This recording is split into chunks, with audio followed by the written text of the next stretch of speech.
சிக்கனை வாங்கியிருக்கோம். சிக்கனை வாங்கி நல்லா கழுவி மஞ்சத்தூள் போட்டு வச்சுருக்கோம். சிக்கன் இன்றைக்கி நம்ம வந்து பார்த்திங்கன்னா சிக்கன் குழம்பு எப்படி செய்கிறதுன்னு பார்க்குறோம். ஃபஸ்ட்டு பாத்திரத்தை வச்சுட்டு எண்ணெய் ஊற்றி அதில் வெங்காயம் போட்டிருக்கோம். வெங்காயம் நல்லா காஞ்சதுக்கப்புறம் நம்ம வெங்காயம் நல்லா சீக்கிரமாக வதங்கணுன்றதுக்காக லைட்டாக உப்பு சேர்த்துக்கிறேன்.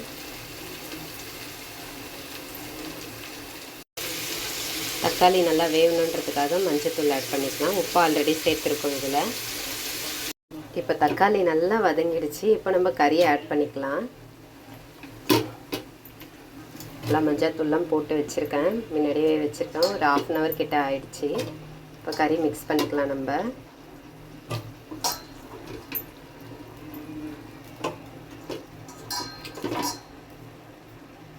1 கிலோ கறிக்கு தேவையான பொருட்களை இப்போ நம்ம ஆட் பண்ணலாம். கறி போட்டதுக்கப்புறம் அடுத்து நம்ம இஞ்சி பூண்டு பேஸ்ட்டு போட்டுக்கலாம். இஞ்சி பூண்டு பேஸ்ட்டு எப்போவுமே வந்து கடையில் வாங்குறத விட நீங்கள் வீட்டில் அரைச்சி போட்டு பாருங்களேன், அது ஒரு டேஸ்ட்டே நம்மளுக்கு நல்லா. அந்த இஞ்சி பூண்டோட ஸ்மெல் வந்து பார்த்திங்கன்னா அந்த கறியோட தக்காளியோட எல்லாத்தோடையும் மிக்ஸ் ஆகி அது ஒரு ஸ்மெல்லே வந்து பார்த்திங்கன்னா ரொம்ப தனியாக இருக்கும். டேஸ்ட்டும் வந்து வேறு லெவலாக இருக்கும். நீங்கள் வேணால் வீட்டில் அரைச்சி செஞ்சு பாருங்கள்.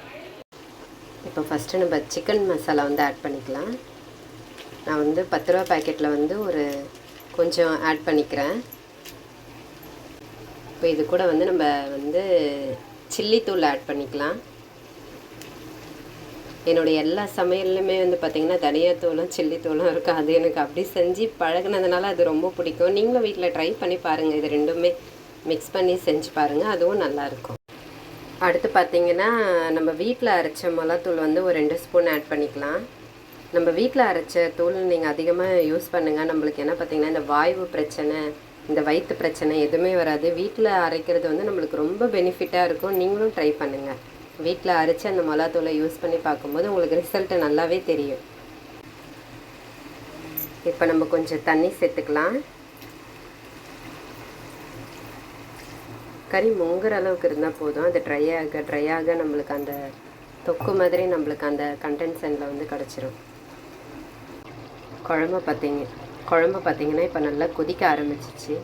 ஏன்னா சிக்கனை பொறுத்த வரைக்கும் நம்ம எவ்வளோக்கு எவ்வளோ வேக வைக்கிறோமோ அவ்வளோக்கு எவ்வளோ நம்மளுக்கு ரொம்ப நல்லது. ஏன்னா சில பேர் என்ன பண்ணுறாங்கன்னு பார்த்திங்கன்னா சிக்கனை வந்து அவசரமாக செஞ்சு சாப்பிட்டுட்டு என்ன ஆகிடுது, அவங்களுக்கு ஃபுட் பாய்சன் ஆகிடுது. நம்ம எவ்வளோ ஹை ஸ்பீடில் வச்சு நம்ம வந்து சமைக்கிறோமோ அவ்வளோக்கு அவ்வளோ நம்ம ஹெல்த்துக்கு அது வந்து ரொம்ப ரொம்ப நல்லது. நான் கூட பாருங்கள் இப்போ ரொம்ப ஹை ஸ்பீடில் வச்சு தான் நான் வந்து சமைச்சிட்ருக்கேன். இப்போ பார்த்திங்கன்னா கறி குழம்பு வந்து ரெடி ஆகிடுச்சு.